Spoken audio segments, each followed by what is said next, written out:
रामगंगा नदी ने शाहजहांपुर जिले के मिर्जापुर क्षेत्र में भयावह रूप धारण कर लिया है। पहाड़ों पर लगातार हो रही बारिश और बैराजों से छोड़े जा रहे पानी के कारण रामगंगा का जलस्तर तेजी से बढ़ रहा है। हालात यह है कि कई गांव में बाढ़ का पानी घरों तक घुस गया है और आवागमन पूरी तरह बाधित हो गया है। पिछले 2 दिनों से रामगंगा का जलस्तर लगातार तेजी से बढ़ रहा है। मिर्जापुर के 1 दर्जन से अधिक गाँव रामगंगा की बाढ़ से घिर गए हैं। पैरुआ जरियनपुर मार्ग और जरियनपुर मौजमपुर मार्ग पर बाढ़ का पानी तेजी के साथ बह रहा है। मौजमपुर मार्ग बाढ़ का पानी बहने के चलते कई जगह कट गया है, जिससे देवनगर और मौजमपुर गांव का आवागमन पूरी तरह ठप हो गया है। मौजमपुर और गोकुल नगरा गांव में बाढ़ का पानी घरों में घुस गया है। सिटौली, नवादा, बीगापुर, अतरी, कुनिया, मई, खुर्द कला और दहेलिया सहित कई गांव अब रामगंगा की बाढ़ की चपेट में आ जाने से लोगों को तमाम दुश्वारियों का सामना करना पड़ रहा है। वहीं बाढ़ का पानी पैरुआ गांव से निकलकर स्टेट हाईवे के दोनों तरफ की बस्ती को प्रभावित करता हुआ मिर्जापुर की तरफ तेजी के साथ बढ़ रहा है।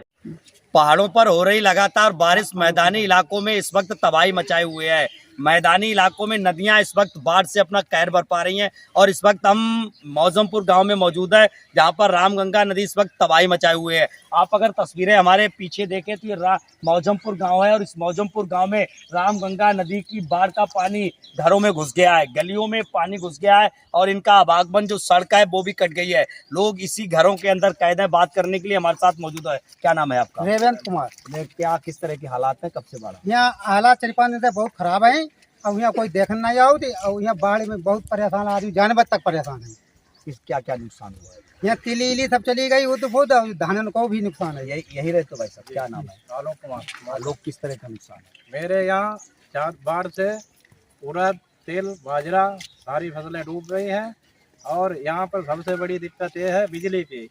ना तो यहाँ कोई प्रशासनिक अधिकारी आया है, ना शासन का, ना कोई जनप्रतिनिधि। अभी तक क्या इंतजाम मिले आपको? यहाँ सुविधा के नाम पर कुछ भी नहीं है।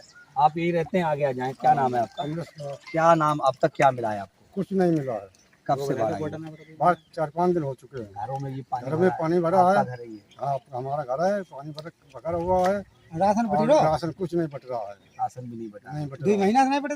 और फसलें क्या क्या चली? फसलें बाजरा आए, धान आए, भुइया आए, सब चली। कितने गांव यहाँ पे ऐसे होंगे जिनमें पानी भरा है? चारों की 15-20 गाँव।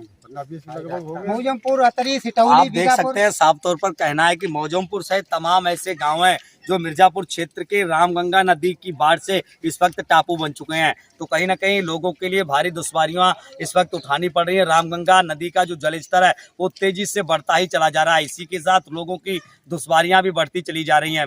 मौजमपुर आने वाला जो संपर्क मार्ग है वो भी कट चुका है और मौजमपुर गांव का आवागमन पूरी तरीके से ठप हो चुका है। लोग कम से कम कमर से तक 3 से 4 फीट पानी से होकर अपनी जान खतरे में डालकर बाजार को पहुंच रहे हैं। तो कहीं ना कहीं मौजमपुर सहित ऐसे 1 दर्जन मिर्जापुर क्षेत्र के जो है गांव है जो इस वक्त रामगंगा की बाढ़ से पूरी तरीके से प्रभावित होने लगे हैं। तो कहीं ना कहीं रामगंगा नदी का जो उग्र रूप है वो इस वक्त तबाही मचाए हुए है। लोगों के बीच तमाम दुश्वारियां, अगर हम इधर की बात करें तो तमाम ये जो फसलें हैं वो भी इस वक्त जलमग्न है और पूरा गांव, पीछे आप हमारे देख रहे होंगे, ये पूरे गांव के अंदर यहाँ से पानी प्रवेश कर गया है। तो कहीं ना कहीं भारी लोगों के लिए दुश्वारियां होने लगी हैं। लेकिन अभी तक अगर बात प्रशासनिक गतिविधियों की करें तो बिल्कुल यहाँ पर शून्य नजर आ रही है। तो कहीं ना कहीं प्रशासन का अभी तक कोई जिम्मेदार अधिकारी इन बाढ़ पीड़ितों की यहाँ पर सुध लेने अभी तक नहीं पहुंचा है। शाहजहांपुर से दिनेश पाल सिंह, सासी इंडिया टी न्यूज।